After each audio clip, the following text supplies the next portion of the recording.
जी है अनूप जी, प्रधानमंत्री भी आज धनबाद में है और वो चुनावी शंखनाद कर रहे हैं। आपकी भी कल बैठक हुई थी आपके प्रभारी के साथ और वो बैठक भी लोकसभा चुनाव की रणनीति को लेकर थी। प्रधानमंत्री का 14 लोकसभा सीटों को लेकर शंखनाद भारी पड़ेगा या गठबंधन इंडिया अलायंस का रणनीति? देखिए, राजनीति में कब किसका पल्ला भारी हो जाए और राजनीति किस करवट ले ले, ये कोई कह नहीं सकता है। राजनीति में काम के आधार पर और पहले की जनता और अब की जनता में बहुत फ़र्क है। जनता अपना काम करवाना भी जानती है और जनता जिस काम को नहीं किया जाए सरकार के द्वारा उसका जवाब भी देना जानती है।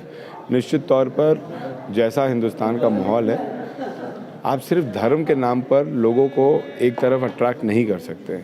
आपको रोज़गार भी देना होगा, आपको भ्रष्टाचार मुक्त भी करना होगा, आपको परफॉर्मेंस भी दिखाना होगा निश्चित तौर पर।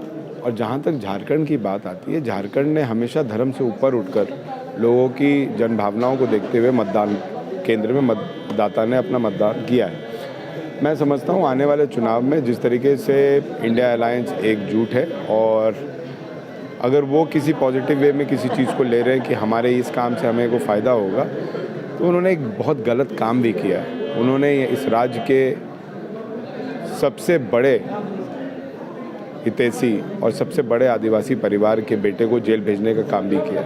तो कहीं ना कहीं इसका इम्पैक्ट भी जनता बीजेपी को जवाब देकर दिखाएगी। इन दिनों बहुत तेजी से चुनाव से पहले मोदी की गारंटी की गारंटी 370 की गारंटी 400 पार बहुत तेजी से ट्रेंड। देखिए, 15 लाख की भी गारंटी थी, 2 लाख रोजगार की भी गारंटी थी। तो ये सब गारंटी कहाँ गई? पहले पुराने गारंटियों को पूरा कर ले, फिर नई गारंटी की बात करें। झारखंड में पारा शिक्षकों की गारंटी कहाँ गई? झारखंड में सैय्यद सेविका की गारंटी कहाँ गई? झारखंड में आपको सीपीएल पुलिसकर्मी 70,000 पुलिसकर्मी उनकी गारंटी कहाँ गई? ओबीसी को 27% देना, इसकी गारंटी कहाँ गई? तो जो पुरानी गारंटी थी, ओल्ड पेंशन स्कीम की गारंटी कहाँ गई?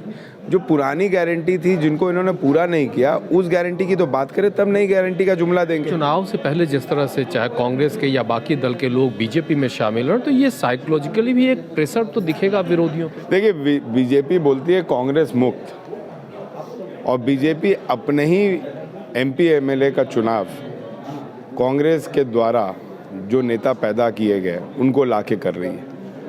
आज बीजेपी के नहीं तो 40% से ऊपर जो विधायक या सांसद हैं वो दूसरे दल से आए।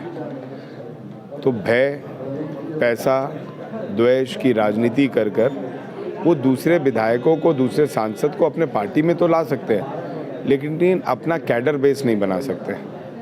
कैडर बेस कांग्रेस ने तैयार किया, कैडर बेस अन्य पार्टियों ने तैयार किया, कैडर बेस रीजनल पार्टी ने तैयार किया, जिसको बीजेपी डरा धमका के अपने तरफ कर रही है। अच्छा, एक आखिरी सवाल, कौन भारी पड़ेंगे लोकसभा चुनाव में, मोदी या राहुल? देखिए, मैं ना मोदी जी को जानता हूँ ना राहुल जी को जानता हूँ। हम एक आइडियोलॉजी के तहत चलते हैं और उस आइडियोलॉजी का नाम इंडिया है, उस आइडियोलॉजी का नाम भारत है, और भारत और इंडिया इंटैक्ट है, इतना ही बस बहुत। तो सुन रहे थे आप, अनूप सिंह जी का कहना है कि इस बार मोदी को वो नहीं जानते, लेकिन इंडिया और जो इंडिया अलायंस है वो मजबूती से सामने है और इसका असर दिखेगा। रांची से अपने सहयोगी वीडियो जर्नलिस्ट उमेश के साथ कुमार चंद्र।